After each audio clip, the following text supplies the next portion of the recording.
Halo semuanya, selamat datang kembali di channel Regime Rekap Jalur Anime. Ya, sudah beberapa hari Mimin tidak upload kembali. Dan di video kali ini Mimin masih melanjutkan season kedua dari Joshua Sanders. Karena season kedua dari komiknya masih terus update dan belum tamat. Jadi tanpa lama-lama lagi, langsung aja kalian subscribe dan mari kita mulai aja pembahasan alur ceritanya.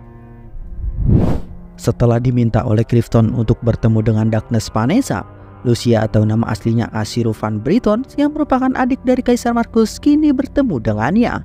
Di sini Darkness Vanessa yang akhirnya mengetahui identitas sebenarnya dari Lucia tidak menyangka kalau saudara dekatnya tersebut ternyata merupakan Lucia.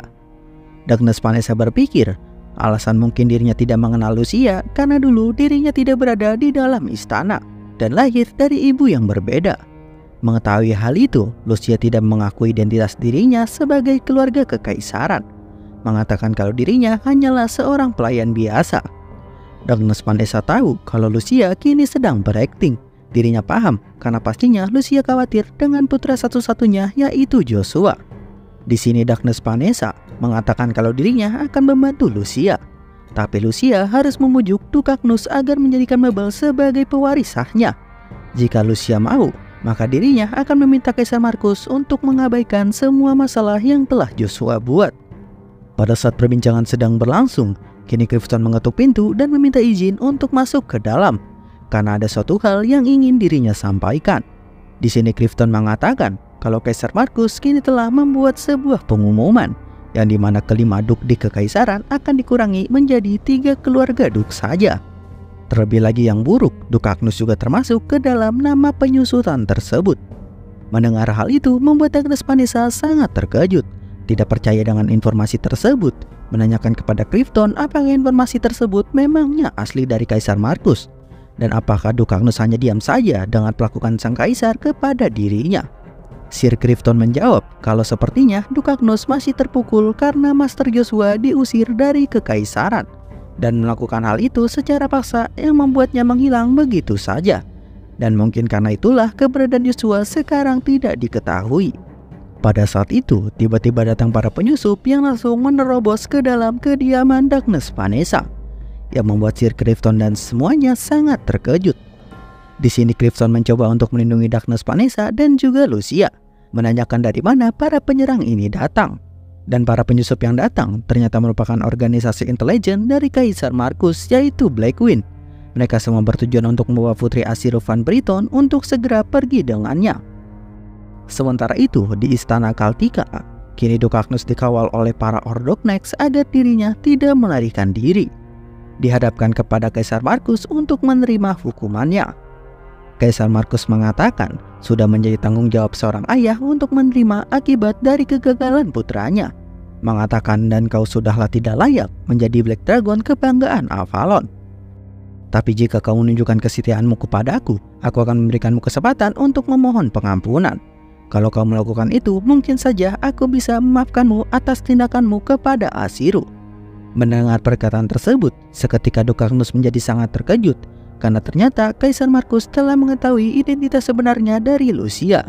Kini Kaisar Markus mengatakan, apa kau pikir aku tidak tahu akan perbuatanmu menculik anggota kekaisaran dan menikahinya?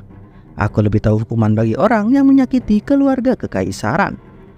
Di sini Kaisar Markus terus menghasut Dukaknus agar setia terhadap dirinya, mengancam kalau Dukaknus masih tidak patuh kepadanya, maka keluarga Dukaknus akan dalam bahaya. Mendengar hal itu, mengingatkan Dukaknus kembali dengan kejadian 40 tahun yang lalu. Saat di sebuah pesta bangsawan, terdapat seorang putri dari keluarga baron bernama Marianne. Karena kecantikannya tersebut membuat terpesona keluarga kekaisaran, yaitu sang putra mahkota yang bernama Douglas von Britton, yang merupakan ayah dari Kaisar Markus.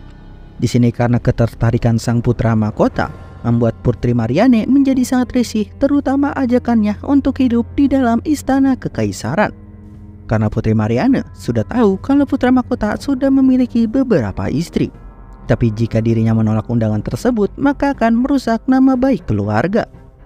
Di saat berpikir apa yang dapat dirinya lakukan, tiba-tiba muncul seseorang pemuda yang menyela pembicaraan, mengatakan kalau sang Putri Marianne adalah tunangannya. Dan pemuda tersebut adalah Zeuben von Agnus, putra pertama dari keluarga Agnus. Mengetahui kalau ada seorang pemuda yang mengaku sebagai tunangan dari Putri Marianne, membuat putra mahkota mempertanyakannya. Namun Putri Marianne dan Tobin yang sudah saling mengenal dan tampak saling tertarik, membuat sang putra mahkota kini tidak dapat berbuat apa-apa.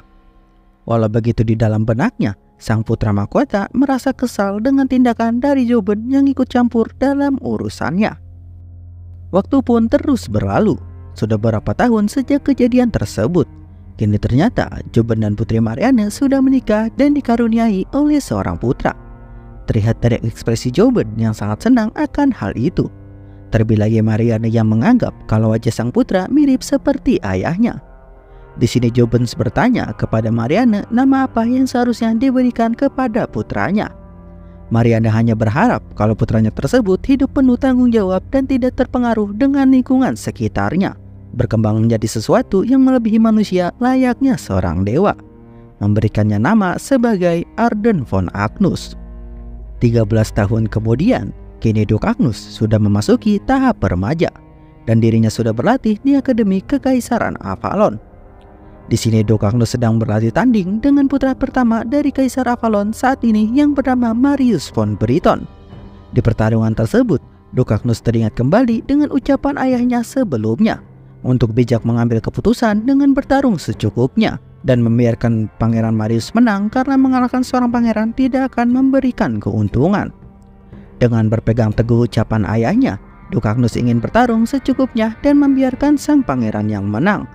Namun di saat pertarungan masih berlangsung, karena keseriusan dari Duk Agnus membuat Marius menjadi sangat kesal. Terlebih lagi Duk Agnus memiliki beberapa teknik yang kuat sehingga dirinya kewalahan. Dengan terbawanya emosi, membuat Marius di sini mengatai Duk Agnus sebagai anak dari wanita rendahan. Mendengar hal itu, membuat Duk Agnus seketika menjadi kesal mempertanyakan apa maksud dari sang pangeran. Sementara sang pangeran yang semakin menghina ibu dari Duk Agnus dengan perkataan yang sangat tercela, terlebih lagi mengungkit kejadian puluhan tahun yang lalu ketika Putri Marianne menolak sang Kaisar Douglas. Mengetahui kalau sang pangeran semakin kurang ajar, membuat Duk Agnus menjadi lepas kendali. Tanpa sadar dirinya mematahkan tangan Marius dalam duelnya ini. Dan di tengah kemarahannya itu, Duk Agnus kesal kepada Marius yang terus menghina ibunya, membuatnya termakan amarah dan ingin melukai sang pangeran. Sang ayah yang melihat Duk Agnus kehilangan kendali tidak sempat bereaksi untuk menghentikannya. Namun di saat serangan terakhir tersebut, insiden dapat dihindari dengan kemunculan seorang anak dari keluarga Briton, yaitu Marcus von Briton. Mengatakan walau ini menarik, tapi apa kau bisa menanggung akibat dari perbuatanmu ini? Menyuruh Duk Agnus untuk segera berlutut karena telah lancang menyerang anggota kekaisaran. Beberapa waktu kemudian, tiba-tiba Joben von Agnus atau ayah dari Duk Agnus datang ke istana bersama istrinya yaitu Marianne dan Duk Agnus yang terlihat sedang terikat.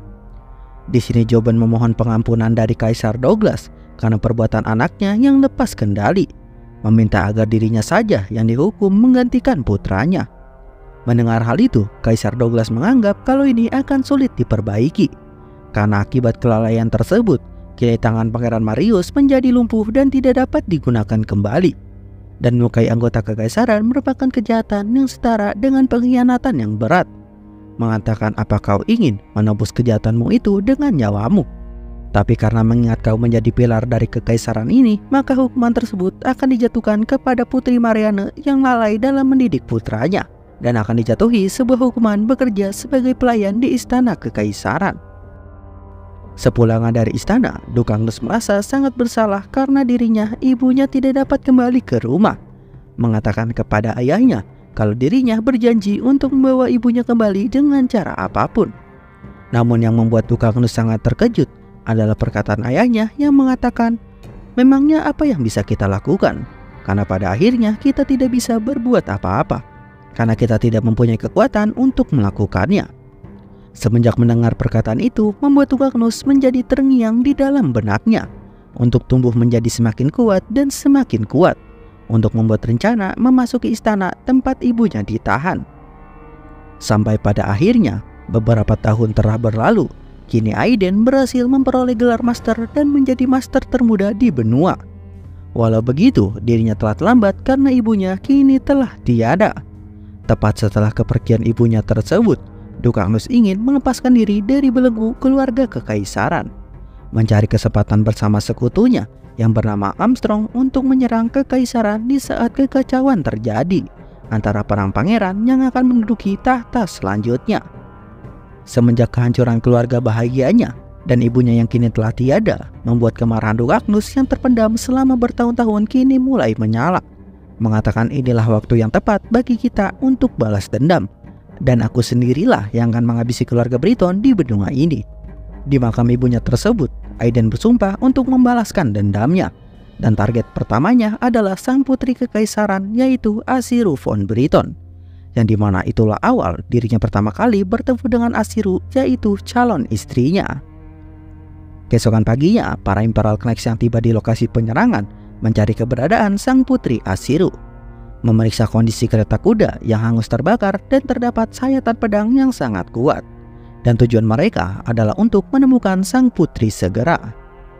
Sementara itu, di dalam rumah peristirahatan Duk Agnus, kini Asiru akhirnya tersadar dan berteriak minta tolong dengan sangat panik, yang seketika dirinya tiba-tiba terdiam dan menanyakan di mana dirinya sekarang berada. Di sini Duk Agnus yang melihat ke arah jendela mengatakan kalau Asiru sangat tak berbeda dengan keluarga kekaisaran Britton, terutama pada warna rambut. Tapi meskipun begitu, tidak akan mengubah kalau di dalam diri Asiru terdapat darah keluarga Britton. Mendengar hal itu membuat Asiru sangat bingung menanyakan apa maksud keluarga Britton karena dirinya tidak ingat nama itu. Tiba-tiba Asiru merasakan sakit yang sangat luar biasa di kepalanya yang membuatnya merasakan kejadian yang telah terjadi sebelumnya, saat kedatangan pemuda dengan pedang besar yang membantai semua prajurit pengawalnya, mengingatkannya kembali dengan sosok yang berada di hadapannya tersebut. Tapi bukannya merasa takut, di sini Asiru berterima kasih kepada Duk Agnus, karena Duk Agnus lah yang telah menyelamatkan dirinya dari sang monster. Beberapa saat kemudian, dokter dipanggil untuk mengecek kondisi dari Asiru. Di sini sang dokter mendapati kalau ternyata Asiru mengalami hilang ingatan yang diakibatkan sebuah trauma yang sangat dalam yang membuat mentalnya agak terganggu. Mendengar hal itu membuat Armstrong sangat terkejut, mengatakan bukankah akan menjadi masalah kalau dia tidak mengetahui identitas dirinya yang sebenarnya. Tapi Duk Agnus di sini langsung menyuruh Armstrong untuk kekaisaran memantau kondisi di sana, mengatakan karena saat ini pangeran pertama telah gagal memperluas pengaruhnya, jadi kita harus menunggu sambil memantau pertempuran pangeran pertama dan pangeran kedua. Setelah mendapati perintah tersebut, Armstrong langsung pergi menuju ke kekaisaran. Dan di saat Armstrong pergi, rupanya dirinya telah dibuntuti oleh para Imperial Knights yang menyamar sebagai seorang penyusup. Pada malam harinya, di saat Asiru tersadar, dirinya tidak dapat mengingat apa-apa, entah itu keluarganya atau namanya sendiri. Terdengar suara yang sangat aneh yang membuat Lucia terkejut bertanya siapa yang berada di balik pintu. Di sini Knights Imperial yang menyamar menunjukkan perwujudan dirinya, meminta sang putri untuk jangan khawatir, karena dirinya akan mengeluarkan sang putri dari tempat ini. Mendengar hal itu membuat Asiru tidak percaya dan mulai menjauh karena dirinya tidak percaya kepada orang misterius. Dan di saat Knight tersebut mulai mendekat, mengingatkan Asiru kembali tentang memori buruknya mengenai para Knight-nya yang telah terbantai, yang membuatnya berteriak dan mengatakan kalau dirinya tidak ingin mati. Dan betul saja, saat Knight tersebut mendekat, sang Knight langsung membekap wajah Asiru dan membongkar tujuannya kalau dirinya bukan untuk menyelamatkan Asiru, melainkan untuk membunuhnya, mengatakan demi kebaikan semua orang, menghilanglah dari dunia ini sekarang juga. Tepat pada saat pisau tersebut hampir menusuk mata Asiru, Duk Agnus datang dalam sekejap, menangkap tangan sang penyusup, menanyakan kepadanya mengenai pangeran mana yang telah mengirim para penyusup. Sementara penyusup itu menanyakan kenapa orang penting seperti Duk Agnus ikut campur dalam masalah pertarungan para pangeran. Di saat yang bersamaan, salah satu Knight penyusup mulai menyerang Duk Agnus dan memberitahukan kalau Tuan Putri kini telah dibuang karena kedua pangeran menginginkan kematiannya. Kini Duk Agnus langsung menyingkirkan Asiru ke belakang dan mulai menyerang para penyusup dengan pedangnya. Terjadi pertarungan 2 versus 1 melawan Duk Agnus. Namun pada akhirnya, karena Duk Agnus yang kuat, para penyusup itu berakhir kalah. Di sini Duk Agnus berpikir kalau sepertinya tidak ada lagi yang mengejar selain kedua penyusup tadi. Tapi melihat pergerakan para pangeran yang bekerja sama menyingkirkan Pangeran Marius terlebih dahulu, itu di luar dugaan. Karena jika pangeran tewas, maka putri Ashiru yang terlahir dari pewaris yang sama dengan pangeran Marius akan terancam. Berpikir kalau dirinya tidak dapat mengambil resiko ini, merasa kalau dirinya harus membunuh pangeran pertama dan yang lainnya terlebih dahulu. Sebelum sempat mengambil keputusan tersebut, Dukagnus terkejut dengan Ashiru yang tiba-tiba saja menangis dalam ketidaksadarannya, berharap kalau dirinya tidak ingin mati dan berjuang untuk hidup. Yang membuat Dukagnus tidak tega untuk membunuh Ashiru dan mengingatkan Dukagnus kembali dengan kenangannya dengan ibunya. Saat masih kecil, Dukagnus selalu memiliki impian menjadi kesatria yang melindungi mereka yang lemah. Dan karena impiannya tersebut, membuat ibunya menjadi bangga dan mengatakan kalau seorang kesatria yang tangguh tidak akan terpengaruh oleh keadaan sekitarnya. Setelah mengingat ucapan mendiang ibunya, seketika rasa ingin membunuh Ashiru di dalam diri Dukagnus kini telah pupus. Walau dalam pikirannya, Dukagnus merasa kalau dirinya tidak dapat menjadi apa yang dipercayakan oleh ibunya. Pada saat yang sama, seperti dugaan Dukagnus, pangeran pertama Marius telah tewas dibunuh oleh saudaranya sendiri, yaitu oleh pangeran termuda dalam garis keturunan kekaisaran, yaitu Marcus von Briton. Sejak saat itu, insiden tersebut dikenal dengan pembantaian berdarah, karena sang kaisar Marcus membantai semua rivalnya, entah itu kerabatnya atau saudaranya sendiri, menjadikannya satu-satunya orang yang memiliki keluarga Briton yang membuatnya berhasil menaiki tahta kekaisaran. Berkat kejadian tersebut juga, nama Ashiru van Briton kini telah terlupakan, membuat Ashiru atau Tuan Putri Kekaisaran kini diberikan nama Lucia oleh Dukagnus, menjadi salah satu pelayan di kediaman bangsawan besar keluarga Agnus. Di sini Dukagnus datang menemui ayahnya, menanyakan apakah sang ayah baik-baik saja jika dirinya pergi lagi saat ini. Sementara sang ayah yaitu Zeuben von Agnus terlihat sedang sakit-sakitan duduk di bangku keluarga, hendak menyambut kepulangan anaknya. Sang ayah mengatakan kalau dirinya bersyukur kepada putranya tersebut karena berkat Dukagnus, keluarga Agnus kini menjadi tinggi di kekaisaran dan selalu lebih terang hari ke hari. Setelah mengatakan kata tersebut, kini sang ayah pun terjatuh. Pada malam harinya, sang ayah mendapatkan pengobatan dan telah beristirahat. Di sini sang ayah yang mulai tersadar memberikan surat kepada Dukagnus, mengatakan kalau surat ini berasal dari kekaisaran. Karena sebentar lagi akan ada penobatan kaisar yang baru, mereka menginginkan pernikahan politik antara keluarga Agnus dan juga keluarga kekaisaran. Mendengar hal itu, seketika membuat Dukagnus sangat terkejut. Sementara sang ayah yang melihat anaknya tidak mau, dirinya sudah tahu akan hal itu, tapi karena ini untuk mempertahankan keluarga, membuatnya mengatakan walau saat ini kekaisaran masih melemah, tapi kita tidak bisa untuk mengalahkan mereka. Di situ ternyata sang ayah sudah tahu kalau rencana anaknya tersebut adalah untuk membalaskan dendam terhadap kekaisaran. Tapi dirinya juga tahu kalau usahanya tersebut belum cukup untuk mengalahkan kekaisaran. Terlebih lagi Kaisar Marcus dikenal sebagai superhuman yang memiliki potensi sama seperti Dukagnus. Meminta Dukagnus untuk mencari orang-orang yang dapat membantu dan dapat dipercayakan. Dan buatlah orang lain menganggapmu sebagai seorang pahlawan, sama seperti raja hebat sebelum Avalon berdiri, yaitu kerajaan Asgard. Sebelum menyelesaikan ucapannya tersebut, kini sang ayah telah tiada. Sementara Dukagnus yang bersedih akan kematian satu-satunya keluarga merasa sangat terpukul.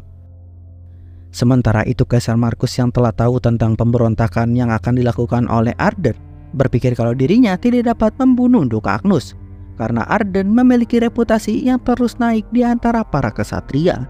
Jika dirinya menewaskan Arden, maka akan semakin melemahkan kekuatan kekaisaran, yang membuat dirinya mengambil langkah aman dengan melakukan pernikahan politik antara Dukagnus dan keluarganya. Di sisi lain, Dukagnus yang tidak punya pilihan lain hanya bisa menyetujui pernikahan politik tersebut, sambil menantikan waktu untuk menghapus garis keturunan keluarga kekaisaran Briton dari benua. Waktu pun terus berlalu, dan lahirlah seorang putra laki-laki dari Arden dan Vanessa yang dijodohkan oleh pernikahan politik, yaitu Babel von Agnus. Walaupun semua orang tahu kalau anak tersebut bukanlah anak dari Dukagnus dan Vanessa. Di sini Daphne Vanessa sangat senang memperkenalkan putranya tersebut kepada para bangsawan yang lain, bercakap-cakap semaunya kepada para bangsawan. Sementara Dukagnus hanya terdiam, menahan rasa kesal dengan segala ucapan yang keluar dari mulut Vanessa. Tapi dirinya tidak berdaya karena Darkness Vanessa didukung langsung oleh kekuatan Kaisar Markus, menjadikan keluarga Agnus sebagai pendukung kekaisaran. Dan karena itu, keluarga yang mendukung Agnus kian menurun. Di tengah pesta perayaan tersebut, kini Lucia muncul di dekat Duke Agnus menawarkan teh untuk diminum, yang membuatnya terkejut dengan kehadiran Lucia, bertanya kenapa Lucia masih berada di sini. Padahal dirinya sudah menyuruh Lucia untuk beristirahat dan pergi duluan. Mendengar hal itu, Lucia hanya mengatakan kalau dirinya tidak bisa membiarkan orang yang telah menyelamatkannya 2 kali terlihat sendirian. Terlebih lagi dirinya suka dengan nama Lucia yang diberikan oleh Duke Agnus. Mengetahui hal itu dari Lucia membuat Duke Agnus menjadi sangat senang, menganggap kalau ini tidaklah buruk. Di kemewahan yang besar, hanya Lucia satu-satunya orang yang dapat menghibur Arden pada saat itu. Dan orang-orang tidak tahu kalau sebenarnya Lucia berasal dari keluarga Britton karena rambutnya yang berwarna biru. Dan seiring berjalannya waktu, Lucia menjadi penyemangat dalam kesepian Duke Agnus melawan kekaisaran, yang membuatnya hanya menyukai Lucia melebihi apapun, dan merasa cemas akan dirinya ditinggal seorang diri. Hingga beberapa bulan telah berlalu, di sini Armstrong yang baru saja balik dari tugasnya sangat terkejut karena Lucia kini sedang mengandung. Dirinya merasa lalai dalam bertugas mengawasi Lucia. Namun di sini Duke Agnus mengatakan kalau anak yang dikandung Lucia adalah anaknya. Mendengar pernyataan tersebut seketika membuat Armstrong menjadi sangat shock. Mengalihkan pembicaraan, karena Armstrong telah mengetahui hal itu, Duke Agnus menanyakan bagaimana tanggapan dari keluarga Pontier dan juga keluarga Rebecca. Armstrong mengatakan kalau mereka tampak baik-baik saja, tapi kita masih belum tahu kedua keluarga itu akan bekerja sama dengan kita sampai akhir atau tidak. Mengetahui hal itu membuat Duke Agnus merasa lega, karena saat nantinya tiba ini akan menjadi aliansi yang tidak tertandingi.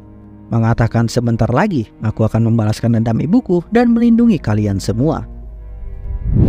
Kembali ke masa sekarang, kini Kaisar Markus meminta Duke Agnus untuk memilih sebuah keputusan antara konsekuensi tentang Aziru Van Britton atau bersumpah setia kepada dirinya. Mengetahui kalau Lucia kini menjadi target sasaran, membuat Duke Agnus akhirnya memilih untuk bersumpah setia kepada Kaisar Markus. Namun Kaisar Markus yang tidak mempercaya hal itu, meminta sebuah bukti dengan dirinya akan memberikan 200.000 prajurit kepada Duke Agnus untuk memimpin dalam perang mengambil alih Reinhardt yang dikuasai oleh Joshua. Mengatakan setelah kau melakukan itu, barulah aku akan mempercayaimu. Mendengar perintah tersebut, seketika membuat Duke Agnus menjadi sangat khawatir. Akan tetapi dirinya akan tetap menjalankan perintah tersebut, mengambil alih Reinhardt untuk Kaisar Markus. Di sini Kaisar Markus berpikir kalau ini balasan kepada Duke Agnus karena selama ini yang menjadi semakin melawan dirinya, membuatnya memerintahkan satu hal lagi kepada Duke Agnus. Mengatakan di saat Duke Agnus menaklukkan Reinhardt, akan lebih baik menyerang kerajaan Terra terlebih dahulu. Dan untuk itu, Duke Trembelin akan ikut juga dalam memimpin pasukan. Beranggapan jika penaklukan itu berhasil, maka kita akan dapat mengumpulkan semua pasukan kekaisaran pada satu tempat, yaitu di dataran Carden, tempat perbatasan kerajaan lain. Mendengar hal itu, membuat Duke Agnus hanya bisa menerima perintah dari Kaisar Markus untuk melakukan penaklukan. Di kediaman Darkness Vanessa, betul saja firasat Duke Agnus kalau alasan Kaisar Markus melepaskannya pastinya karena Lucia dibawa pergi sebagai seorang tawanan. Berpikir kalau aku tidak pergi ke Reinhardt, maka Lucia akan dalam bahaya.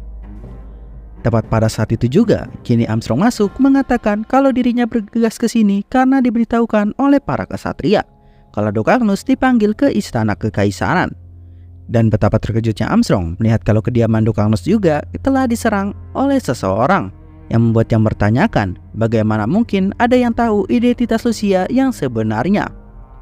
Di sini Duke Agnus mengatakan kepada Armstrong kalau sepertinya waktunya telah tiba, karena kita akan menyiapkan rencana yang telah kita siapkan dahulu. Mendengar hal itu membuat Armstrong sangat terkejut, karena saat ini bukankah terlalu dini untuk melakukan sebuah rencana. Dengan ekspresi yang tegas, Duke Agnus mengatakan kalau sekarang adalah kesempatan yang sempurna bagi kita, dan beritahukan sekutu kita kalau lokasinya ada di dataran Carden. Di sini tiba-tiba Putri Carcerin muncul memberitahukan kepada Duke Agnus kalau rencana pemberontakannya tersebut akan berakhir gagal total. Mendengar perkataan Carcerin membuat Duke Agnus bertanya sejauh mana mata masa depan dapat melihatnya. Karcerin menjawab kalau dirinya tidak dapat memprediksi sejauh mana masa depan itu akan terjadi. Tapi yang dirinya yakin, jika Duk Agnus pergi ke dataran besar Karden, maka pasti Duk Agnus akan tewas. Mengetahui hal itu seketika membuat Armstrong sangat terkejut. Sementara Duk Agnus masih berpegang teguh dengan pendiriannya. Kini Karcerin hanya meminta satu hal kepada Duk Agnus, agar Duk Agnus menjadi perisai bagi Joshua untuk sementara waktu, hingga ingatannya pulih sepenuhnya. Itulah sebabnya dirinya tidak ingin agar Duk Agnus melakukan sebuah pemberontakan. Di sini Duk Agnus menjelaskan kepada Karcerin kalau sang putri tidak tahu apa-apa tentang Kaisar Markus. Karena saat ini tidak ada jalan yang lebih baik dan jalan ini satu-satunya untuk bertahan hidup. Di saat yang bersamaan, di Istana Kaltika, Kaisar Markus memberikan perintah kepada Duk Trembelin sebelum menghancurkan Magic Terra pergi ke Magic Tower terlebih dahulu untuk menghabisi Evergrande karena dia telah berkhianat dan menjadi Master Tower. Mengatakan kepada Duk Trembelin kalau aku sudah memberikannya izin untuk meneliti, tapi dia malah membunuh Jaqen, bawahan setiaku. Dan oleh karena itu, aku tidak akan bisa memaafkannya. Menjawab persoalan tersebut, Duk Trembelin merasa sedikit khawatir, mengatakan kalau sekarang Evergrande telah menjadi Mage Circle ke-8. Akan lebih banyak memakan waktu, terlebih lagi dirinya harus ikut tempur dengan Duk Agnus. Kini Kaisar Markus mengatakan kalau aku tidak peduli dengan dataran Karden, karena itu hanyalah sebuah umpan untuk menyingkirkan Arden. Begitu dirinya sampai di sana dan memusatkan kekuatannya di dataran Karden, dia akan mendapatkan sebuah kejutan. Mendengar hal itu membuat Duk Trembelin menjadi sangat bingung, bertanya apa maksud dari rencana sang kaisar. Kaisar Markus menjelaskan kalau ini seperti revolusi Rigveda, dan saat ini dia sedang mengulangi peristiwa itu. Menceritakan tentang kerajaan yang berada di puncak kekuasaannya sebelum Avalon, yaitu kerajaan Asgard, dan nama raja terakhir mereka adalah Kunir. Raja Kunir memiliki seorang sahabat yang ahli pedang terhebat pada masanya, yaitu Rigveda. Sama seperti Arden, Rigveda adalah orang yang ditakuti oleh musuhnya dan dianggap sebagai seorang pahlawan. Lalu di dalam sejarah penaklukannya, Rigveda menghancurkan Asgard dan membunuh Raja Kunir atau teman baiknya sendiri. Dari situ terlahirlah Kekaisaran Avalon, dan revolusi Rigveda pun telah terjadi. Menganggap kalau Arden adalah pria yang sangat menakutkan, yang menyembunyikan niat gelapnya selama beberapa dekade demi membalaskan dendam ibunya. Mengatakan maka dirinya akan melakukan apapun agar menjadi pahlawan, bahkan memusnahkan kekaisaran sama seperti sejarah terdahulu. Tapi sejarah itu tidak akan terulang kembali, dan aku akan tunjukkan kepadamu sekarang kalau nama Agnus tidak akan bisa melampaui nama Briton. Di Magic Tower, pada malam harinya, Evergrande mengumpulkan para magician untuk melakukan rencana besarnya. Di sini Evergrande mengumpulkan ke para mage kalau dunia magician sebentar lagi akan tercipta, karena dirinya akan ikut perang benua dan akan memenangkannya. Sementara kini tiba-tiba muncul Mage Scorpino yang baru saja keluar dari Tower of Trial, meminta Evergrande untuk menunggunya sebentar, memberitahukan kalau rencana dirinya telah gagal menangkap Mage Zeta diakibatkan karena kedatangan Spearmaster dari Avalon. Mendengar hal itu membuat Evergrande menjadi terkejut. Apakah yang dimaksud oleh Scorpino adalah Joshua Sanders? Di sini Mage Scorpino meminta diberikan kesempatan sekali lagi untuk mencoba melawan Joshua. Namun Evergrande langsung menolak hal itu, mengatakan kalau itu sudah tidak perlu, karena Joshua mampu mengalahkan para magician dan kekuatan Scorpino tidak akan cukup untuk menghentikannya. Berpikir lagi pula, di sana sudah ada orang yang akan menanganinya, menyerahkan tugas tersebut kepada seseorang di sana. Kini Evergrande dengan magicnya membuka portal untuk menuju suatu tempat yang sangat misterius, yang dimana tempat itu adalah tempat yang dihuni oleh para elf, yaitu Yggdrasil. Di sini Evergrande memerintahkan Mage Scorpino untuk mengumpulkan ke 3.000 magician untuk pergi bersamanya dan mengambil batu Genesis Tempest yang menjadi pasukan cadangan kekuatan Yggdrasil. Sementara dirinya akan pergi bersama ke 3.000 pasukannya, Evergrande menyuruh Scorpino untuk tetap tinggal di Magic Tower, selain untuk menyembuhkan diri untuk berjaga-jaga jika terjadi sesuatu di sini. Dan sekarang portal telah berhasil terbuka, dan Evergrande kini memandu para maginya untuk melakukan penyerangan terhadap pohon dunia Yggdrasil, dan kini semuanya masuk ke dalam portal. Sementara itu, di pohon dunia Yggdrasil, tempat para elf tinggal, kekuatan dari Tempest Stone kini mulai menjadi tidak stabil. bereaksi sangat keras yang membuat para elf penjaga dan perwakilan Elenboss yaitu Freya menjadi kebingungan dengan reaksi dari batu primordial tersebut. Pada saat itu, tiba-tiba datang salah satu elf penjaga memberitahukan kepada Freya kalau sekarang telah muncul sebuah portal yang tiba-tiba muncul di langit. Mendengar hal itu membuatnya sangat terkejut, mengetahui kalau ini adalah sebuah invasi, memerintahkan para elf untuk siap siaga untuk menghadapi pertarungan. Dan betul saja, kini portal sudah terlihat di langit dan mendaratkan ribuan pasukan magician yang siap untuk menyerang. Dengan kekuatannya, mereka dapat menembus pertahanan dari pohon dunia, yang membuat para elf harus bergerak ke desa untuk berperang dan melindungi semua elf yang ada. Dan sampainya kini Evergreen dan para bawahannya ke pohonnya Yggdrasil. Kini Evergreen memerintahkan para mage untuk melakukan penyerangan. Di sisi lain, kini Joshua dan kawan-kawan pergi menuju pohon dunia Yggdrasil dengan menaiki sang Black Dragon yaitu Krivase. Di sini dengan gembiranya, Chen dan Iselin menaiki naga yang membuatnya berkomentar tentang pendapatnya masing-masing. Sementara Joshua yang kini berfokus kepada surat Karserin hanya terduduk diam di badan Krivase sambil melihat isi surat tersebut. Di sini tiba-tiba Lugia muncul sambil tertawa kecil berpikir kalau sang putri Karserin terlahir dengan mata masa depan.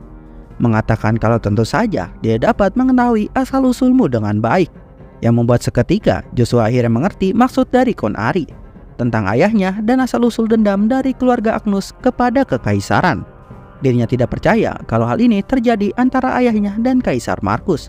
Di sini Lugia mengatakan, bukankah kalau begini ayahmu akan berada dalam bahaya? Menanyakan kepada Joshua, apakah Joshua akan membiarkan hal ini terjadi?